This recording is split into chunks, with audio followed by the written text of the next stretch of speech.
They told me the vacation was just for the three of us and went ahead and booked a luxury cruise without me. I didn't argue or try to convince them otherwise. Instead, I quietly moved out, changed my number, and mailed back every gift they had ever given me. When they finally returned home, they were greeted with nothing but silence. Okay, listen, because what I'm about to tell you, it's a gut punch. Can you imagine dedicating 8 years of your life, 2 years of meticulous planning, and thousands of dollars to a dream, only for your best friends to casually replace you with a secret boyfriend? Yeah. That's my story. And let me tell you, it ended not with tears, but with pure, unadulterated clarity. My name is Louise, and this is how my so-called best friends showed me exactly where I stood in their lives. More importantly, it's how I decided to show them the same courtesy right back. Emma and Jessica. For 8 years, they were my everything. We were inseparable, you know? The kind of trio that finished each other's sentences, had matching tattoos, the whole deal. We'd navigated breakups, job losses, family drama, you name it. Or, at least, that's what I thought. Our ultimate dream? A luxury vacation. For 2 whole years, every Friday night, we'd sit around my apartment, wine flowing, Pinterest boards open, fantasizing about tropical destinations. We even had a shared savings account just for this. $300 from each of us, every single month, without fail. By last March, we'd meticulously saved nearly $21,600. This wasn't just a trip, it was the vacation of a lifetime. We weren't exactly rolling in money. Emma was a marketing coordinator, Jessica a nurse, and I was a graphic designer, but we were disciplined about this dream. We even made a pact, stay single until after the vacation. Emma, in her infinite wisdom, declared, no boys are going to mess up our girls' trip. Oh, the irony. The first hint that something was rotten in paradise? When they started having planning sessions without me. Emma would casually drop, oh, Jess and I looked at some cruise packages yesterday. Or Jessica would text the group chat about resort options she'd stumbled upon during a night shift. When I'd ask for details, or suggest we all look together, they'd brush me off. Just preliminary research, they'd say. We'll show you everything this weekend. But those weekends never came. There was always something. Emma had a work emergency, Jessica picked up an extra shift, or they already had plans. I started feeling like I was chasing them for information about a trip I was equally invested in, financially and emotionally. It was exhausting. Then came the second red flag, more subtle, more insidious. Inside jokes. References to things they'd apparently discussed when I wasn't around. When I'd ask, what are you talking about, they'd exchange that look, you know the one? The one that screams secret, and say, oh, it's nothing important, just something silly.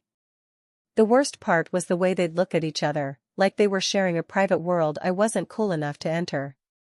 It felt like being slowly, deliberately iced out. The breaking point hit like a physical blow. It was a Thursday evening in May. I was at my apartment, working late on a project, when my phone buzzed with a message in our group chat from Emma. Girls, amazing news. I found the perfect cruise package. 7 days in the Caribbean, luxury suite, all-inclusive. It's exactly what we dreamed about. My heart leaped. I immediately called her, practically vibrating with excitement. The conversation started normally enough. She was gushing about the ship, the amenities, the ports, the spa packages. Then I asked the crucial question, when are we leaving? Oh, that's the best part, she chirped, her voice practically vibrating. The dates work perfectly for all 3 of us. We leave next Monday. Next Monday? I repeated, my brain scrambling. Emma, I can't possibly get time off with less than a week's notice. My boss would kill me. We have 3 major client presentations next week. There was a pause. A long, deafening pause. Then, in a tone I had never heard from her before, she said, well, Louise, maybe this trip just isn't meant for you. I felt like I'd been slapped. What do you mean it's not meant for me? We've been planning this for 2 years. We have a shared savings account. This is our trip. Actually, Emma continued, her voice getting colder, harder. Jessica and I have been talking. And we think it might be better if it was just the three of us this time.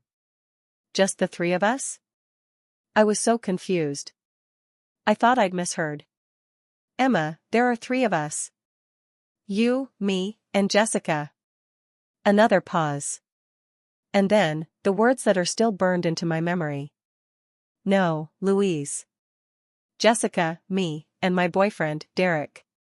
We've been seeing each other for 2 months now, and this feels like the perfect opportunity for a romantic getaway. You understand, right? I sat there, phone pressed to my ear, trying to process this surreal conversation. Emma, who had made us all promise to stay single for our girls' trip, had not only been secretly dating someone, but was now replacing me with him on the vacation we'd planned and saved for together. What about the money? I managed to croak out. Oh, don't worry about that, she said, dismissively. Derek's covering your portion. Think of it as us buying you out. Buying me out? Like I was a business partner being dissolved, not a best friend being replaced. Emma, I said quietly, the hurt in my voice barely audible. We've been planning this for 2 years. Every month, I put money into that account instead of taking vacations with my family or buying things I wanted. This wasn't just about the money. This was about us. Look, Louise, I know you're upset, but you're being dramatic. It's just a vacation. We'll plan something else for the three of us later. Just a vacation. 2 years of dreaming, saving, planning, dismissed as just a vacation. I hung up and immediately called Jessica, praying she'd be the voice of reason. Surely, she wouldn't be okay with this level of betrayal. Jessica answered on the first ring, which, looking back, should have been my first clue that she was expecting my call. Jess, please tell me you're not okay with this. I blurted out. Louise, she sighed, I was hoping Emma would explain it better. Look, you know I love you, but Emma is really happy with Derek. And honestly, having a guy along might be fun. It'll change the dynamic in a good way. Change the dynamic? Jessica, this was supposed to be our trip. Our girls' trip, our dream vacation that we'd been planning since senior year of college. Plans change, Louise. That's life. Plans don't change, Jessica. People change them. And apparently, you and Emma changed this one without bothering to include me in the decision. You're being overdramatic. It's not like we're ending our friendship. We're just taking one trip without you. One trip. The trip. The dream vacation that had kept me motivated through bad days at work and tight financial months. The trip that represented 8 years of friendship and 2 years of careful planning. After I hung up with Jessica, I sat in my apartment for what felt like an eternity, staring at the Pinterest board we'd created together. Pictures of crystal clear water, white sand beaches, cruise ship decks filled with happy people. In every single image, I had imagined the three of us laughing, making memories that would last a lifetime. That's when it hit me with chilling clarity. They'd already made their decision. This wasn't a conversation or a negotiation. They were informing me of what they'd already planned. Emma and Jessica had been plotting this behind my back for who knows how long, and they expected me to just smile and accept being replaced. But here's the thing about being betrayed by people you love, it clarifies things remarkably quickly. I opened my laptop and started making my own plans. If Emma and Jessica wanted to show me where I ranked in their priorities, I was more than happy to show them the same courtesy. First, I called my bank. Turns out, while I couldn't close the shared account unilaterally, I could remove my name from it and request my contributions be calculated and transferred to my personal account. Since I'd been meticulous about tracking my deposits, I had records showing I'd contributed exactly $7,200 over the past 2 years. The bank processed the transfer within 2 business days, leaving Emma and Jessica to figure out how to manage the remaining funds on their own. Next, I started looking at apartments. I had been living in a two-bedroom place that Emma practically lived in. Seriously, she probably spent 4 nights a week at my place, using my Netflix, eating my food, treating it like her second home. Jessica was there almost as much. My lease was up for renewal in 6 weeks anyway, so I decided to expedite things. I found a beautiful one-bedroom apartment across town, in a neighborhood none of us had ever talked about or visited together. It was more expensive, but it was mine. Completely mine. I put down a deposit that night and arranged to move in exactly 4 weeks later, 2 weeks after they returned from their cruise, which would give me time to pack properly while they were gone. Then I did something that felt both petty and empowering. I went through my apartment and gathered every single gift Emma and Jessica had ever given me. Birthday presents, Christmas gifts, random thinking of you items, souvenirs from their trips, everything. I packed it all carefully in boxes, organized by giver. The pile was bigger than I expected. 8 years of friendship had accumulated a lot of gifts. Emma's box contained the coffee table book about travel photography, the vintage band t-shirt, the succulent in a hand-painted pot, dozens of other items. Jessica's box had the jewelry she'd made, the book she'd recommended, the cozy blanket she'd given me during my last breakup. Looking at all these gifts, I felt a mixture of sadness and anger. Each item represented a moment when I thought our friendship was real and mutual. Now, they felt like props in a relationship that had apparently been one-sided. I wrote identical notes to go with each box. Since our friendship seems to have run its course, I thought you should have these back. I hope your cruise is everything you dreamed it would be. Louise. I arranged for the boxes to be delivered to their apartments on the Tuesday after they left for the cruise. Emma had mentioned they were leaving on Monday morning, and I confirmed this by checking her Instagram stories. She'd posted a picture of her packed suitcase with cruise day written across it. I wanted them to come home to a stark reminder of what they'd thrown away. The hardest part? Changing my phone number. I'd had the same number since high school. Emma and Jessica had it memorized, but that was exactly the point. I went to my cell phone store and got a new number, a clean slate. I updated my information with work, family, and other friends, but I didn't give the new number to Emma or Jessica. Finally, social media. I untagged myself from years of photos with them. Unfriended them on Facebook. Unfollowed them on Instagram, but I didn't block them immediately. I wanted to see their cruise posts first, just to confirm they'd actually left. I blocked them on Snapchat, because honestly, I never used it anyway. I didn't make any dramatic posts or announcements. I just quietly started erasing them from my digital life, the same way they'd tried to erase me from their vacation. The 4 weeks between my planning and their departure were surreal. Emma texted me a few times, asking if I was still mad and suggesting we talk about this like adults. Jessica sent memes and acted like nothing had happened. I responded minimally, giving them no indication of what I was planning. During those 4 weeks, I started seeing their friendship and our entire dynamic with shocking clarity. It was like someone had handed me glasses after years of blurry vision. How many times had Emma made plans without consulting me, then presented them as group decisions? How many times had Jessica agreed with whatever Emma wanted, leaving me as the perpetual third wheel that didn't matter? I remembered Emma's birthday party 2 years ago. She decided she wanted to go to an expensive steakhouse. I mentioned my budget was tight, and instead of choosing somewhere more affordable or offering to split my portion, Emma had rolled her eyes and said, "God, Louise, it's one dinner. Can't you just put it on a credit card?"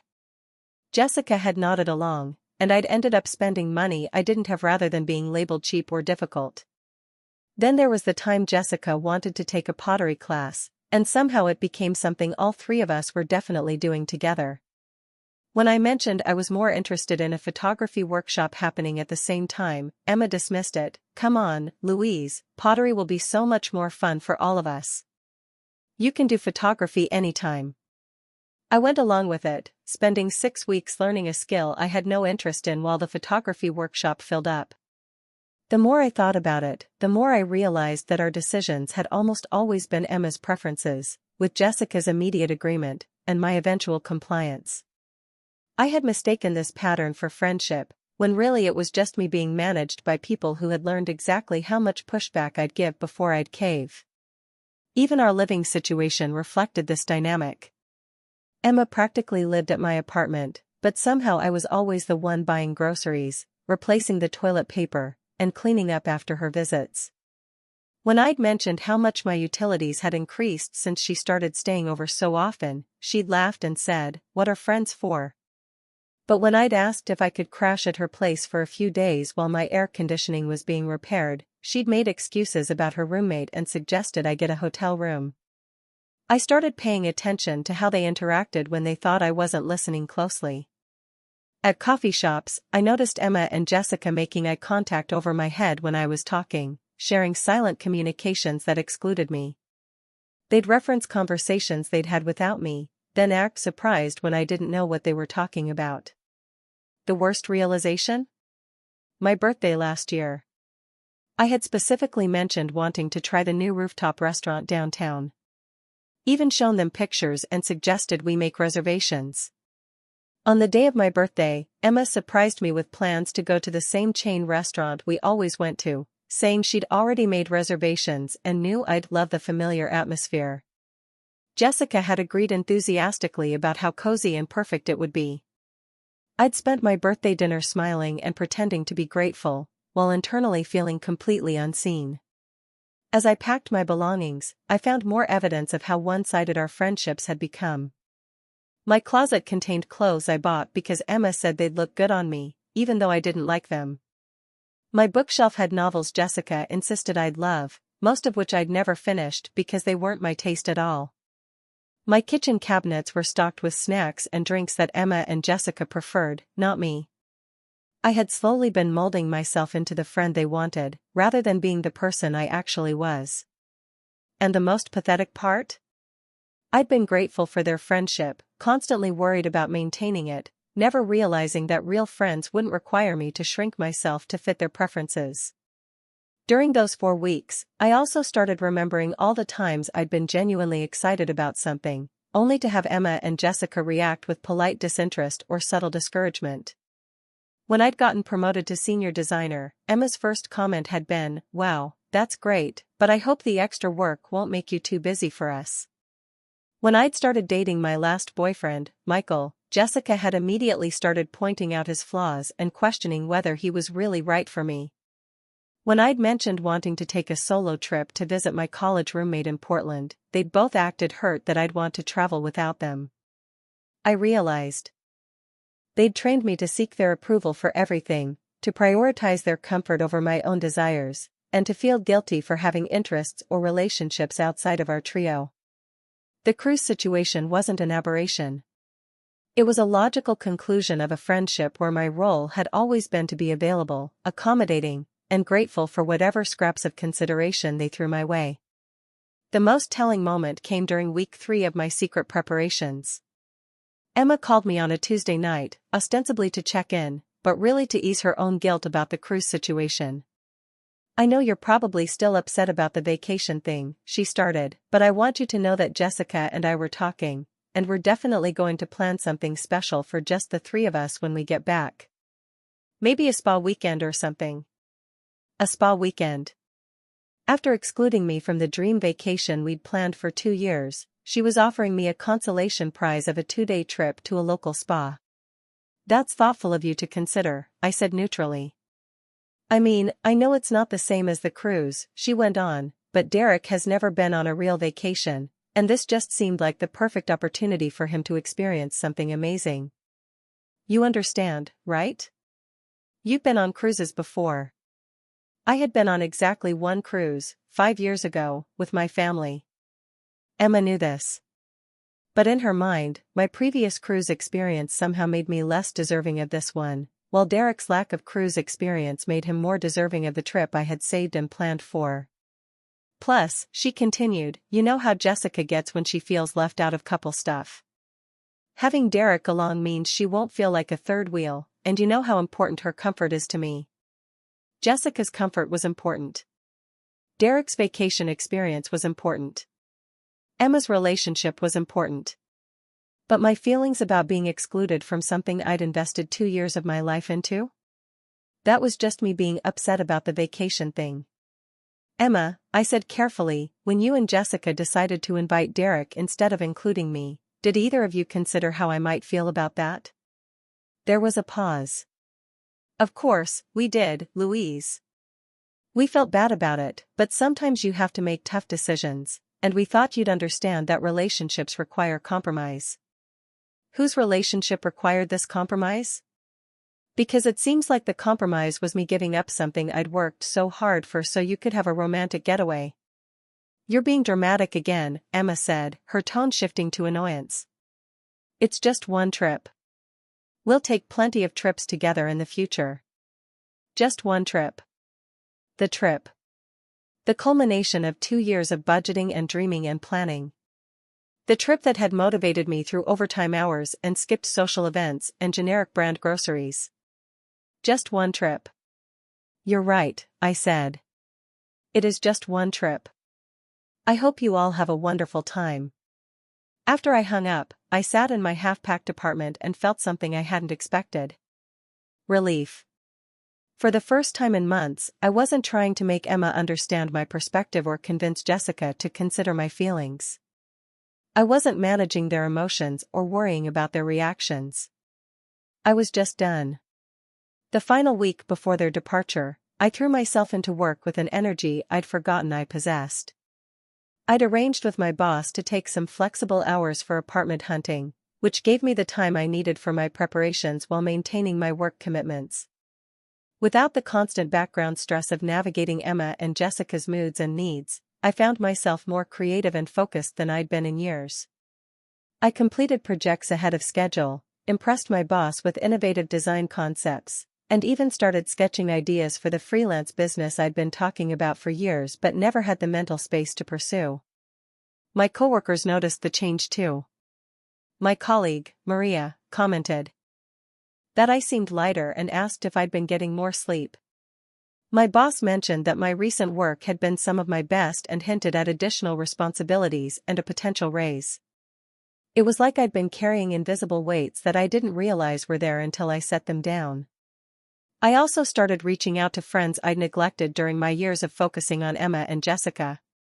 My college roommate Rachel was thrilled to hear from me and immediately started planning a visit. My cousin Tom, who lived across the country, told me he'd been wanting to invite me to his wedding, but thought I was too busy with those girlfriends of yours to travel. My neighbor, Mrs. Chen, who I'd always chatted with briefly in the hallway, invited me for tea and turned out to be one of the most interesting people I'd ever met. It was astounding how much social energy I'd been pouring into 2 people, and how much richer my life became when I redirected that energy toward people who actually reciprocated it. 3 days before Emma and Jessica left for their cruise, I had my final interaction with them as friends.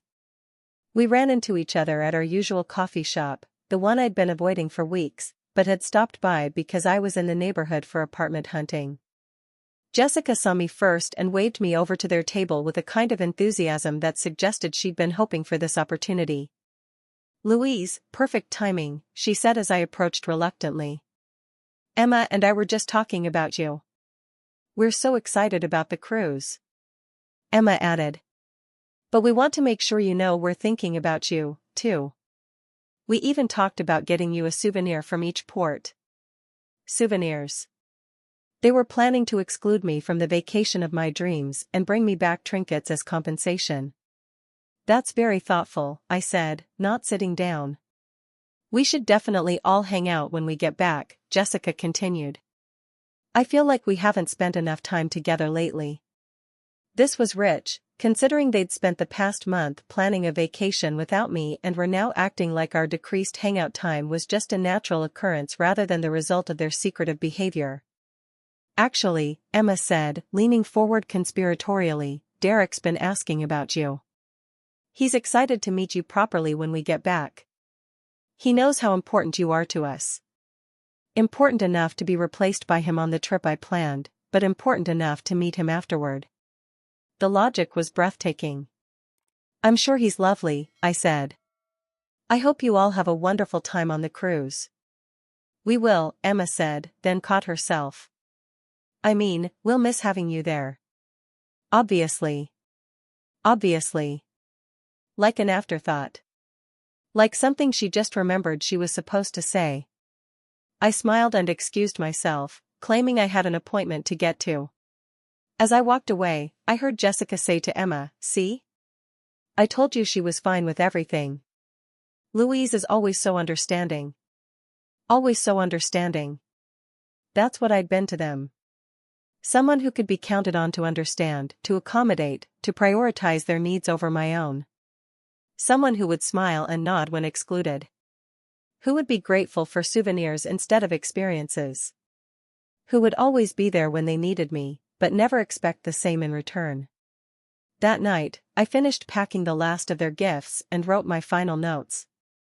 As I sealed the boxes, I felt like I was closing a chapter of my life that had been holding me back from becoming the person I was meant to be. But the real test of my resolve came 2 nights before they left. Emma showed up at my apartment unannounced at 9 p.m., clearly having worked herself up into an emotional state. I almost didn't answer the door, but something about her frantic knocking made me concerned she'd wake my neighbors. "Louise, thank God," she said when I opened the door. "We need to talk. This whole thing has gotten so out of hand." I didn't invite her in. I just stood in the doorway. "What do you want to talk about, Emma?" "This silent treatment you're giving us. Jessica's been crying every day because she thinks you hate her, and I can't even focus on packing because I feel so guilty about how everything happened." The irony was stunning. They felt guilty about my reaction to their betrayal, but apparently hadn't felt guilty enough about the actual betrayal to reconsider it. "I don't hate Jessica," I said calmly. "I don't hate you either. I'm just not interested in maintaining friendships with people who would exclude me from something we planned together for 2 years. But that's just it," Emma said, her voice getting higher. "We didn't plan this to hurt you. Derek has been going through such a hard time at work, and this cruise felt like exactly what he needed. When I saw how excited he got about the idea, I couldn't bear to tell him he couldn't come. So instead, you told me I couldn't come." "It wasn't like that. We just thought, I mean, you're so strong, Louise. You're so independent. We knew you'd understand that sometimes life requires sacrifices for the people we love." There it was again. My strength and independence being used as justification for treating me poorly. Because I was strong, I could handle being hurt. Because I was independent, I didn't need their consideration. It was a twisted logic that made my positive qualities into reasons why I deserved less care and respect. "Emma," I said quietly, "the fact that I'm strong enough to handle being treated badly doesn't mean I should have to. And the fact that I'm independent enough to be okay without you doesn't mean I deserve to be cast aside when someone more convenient comes along." She stared at me for a moment, and I could see her trying to process what I'd said. "Louise, you're making this so much more dramatic than it needs to be. It's one vacation. We'll take another trip together. Why can't you just be happy for me that I found someone I care about?" "I'm happy for you, Emma. I hope Derek makes you incredibly happy. But being happy for you doesn't require me to accept being treated as expendable in the process." She left that night frustrated and tearful. Still not understanding that the issue wasn't her relationship with Derek, but how she'd chosen to prioritize that relationship over basic respect for me. I watched her walk to her car and felt nothing but relief that in 48 hours, this chapter would be closed forever. The girl who would accept souvenirs instead of inclusion was gone. The friend who would smile while being replaced was gone. The person who would prioritize other people's comfort over her own dignity was gone. In her place was someone who knew her worth and wouldn't settle for anything less than friendship that honored it. The day they left for their cruise, I was at work. But I checked Emma's Instagram story during my lunch break and saw her airport post about starting the adventure of a lifetime with my favorite people. I screenshotted that post before blocking her on all platforms that evening. Then I supervised the movers loading my furniture into a truck for temporary storage until my move-in date 2 weeks later. Moving into my new apartment felt like emerging from a fog I didn't realize I'd been living in. Without Emma's constant presence, I discovered how much of my space and energy had been occupied by someone who saw me as disposable. Without Jessica's drama and need for constant validation, I found a peace I'd forgotten existed. I threw myself into work and discovered I was actually really good at it. When I wasn't constantly distracted by friendship maintenance, I picked up freelance projects, started dating again, and began exploring parts of the city I'd never seen because Emma and Jessica had always wanted to go to the same familiar places. The cruise lasted 7 days. On day 8, I got my first indication that they'd returned home and discovered my gifts. Emma tried calling my old number repeatedly. When that didn't work, she created a fake Instagram account to try to message me. Jessica showed up at my old apartment, only to find new tenants who had never heard of me. They tried reaching out through mutual friends, but I'd been careful about that, too. I explained the situation to the people who mattered, and everyone who knew the three of us well agreed that what Emma and Jessica had done was beyond the pale. Our college friend Mike actually laughed when he heard the story and said he'd always thought Emma was fake nice anyway. About 3 weeks after they returned, Emma managed to track down my work email address. She sent me a long message about how hurt she was, that I'd overreacted to their vacation plans. She said they'd tried to give me space to cool down, but my behavior was immature and vindictive. She wanted to work things out because 8 years of friendship shouldn't end over one misunderstanding. One misunderstanding. That's what she called it. Jessica's approach was different. She managed to find my new apartment building by checking property management websites and cross-referencing my last known employment information, a level of detective work that was both impressive and disturbing. She showed up at my apartment on a Tuesday evening. I watched through the peephole as she knocked and called my name for 20 minutes. She left a letter under my door that I threw away without reading. The mutual friend attempts continued for about a month. Emma and Jessica would pump our college friends for information about me, asking if I'd mentioned them, if I seemed sad, if I was ready to talk.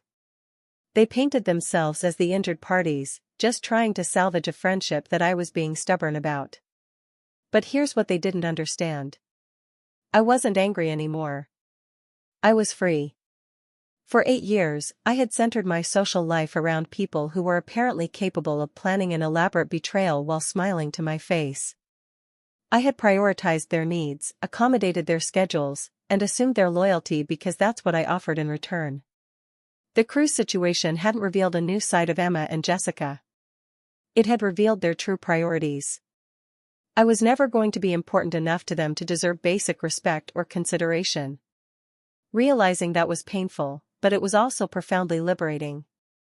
7 months later, I'm writing this from my beautiful apartment that no one crashes at uninvited.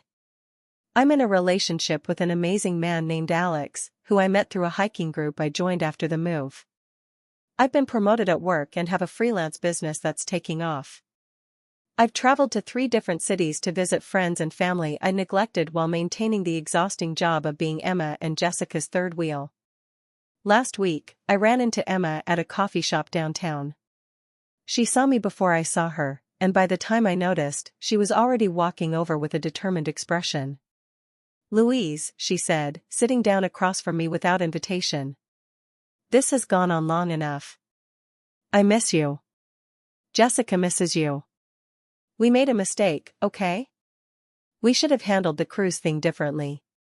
I looked at her for a long moment, this person I'd once considered my best friend, and felt nothing but mild curiosity about why she thought she could just sit down and demand my attention. "Emma," I said calmly, "I'm not sure what you think is going on, but nothing has gone on long enough.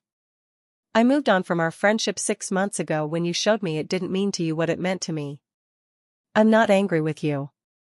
I'm not punishing you. I'm just not interested in being friends with people who would treat me the way you and Jessica did." "But we were friends for 8 years, she protested. "That has to count for something." "It did count for something," I replied, my voice steady. "It counted for 2 years of saving money and making plans for a dream vacation that you gave to your secret boyfriend instead. It counted for years of me prioritizing your needs and assuming you'd do the same for me.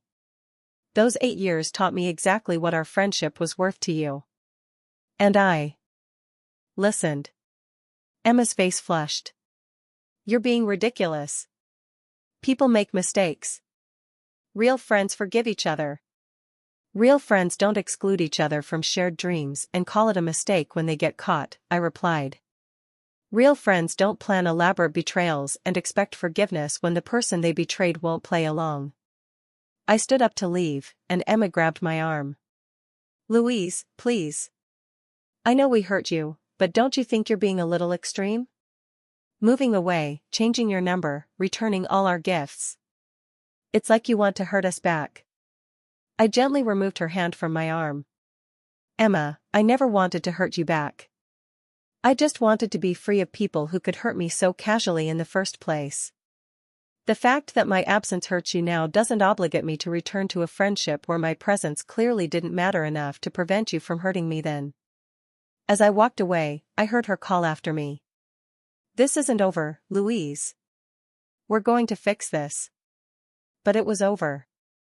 It had been over the moment she told me the cruise was just for the three of us, and I realized I'd never actually been part of the us she was talking about. That night, Alex asked me how the encounter had made me feel. I thought about it for a while before answering. Free, I said. It made me feel free. Because that's what happens when you stop fighting for relationships with people who've already shown you where you stand. You discover that you can stand just fine on your own, and that the people worth standing with are the ones who would never ask you to prove your worth in the first place. Emma and Jessica got on their cruise with Derek. They got their perfect opportunity for a romantic getaway and their changed dynamic.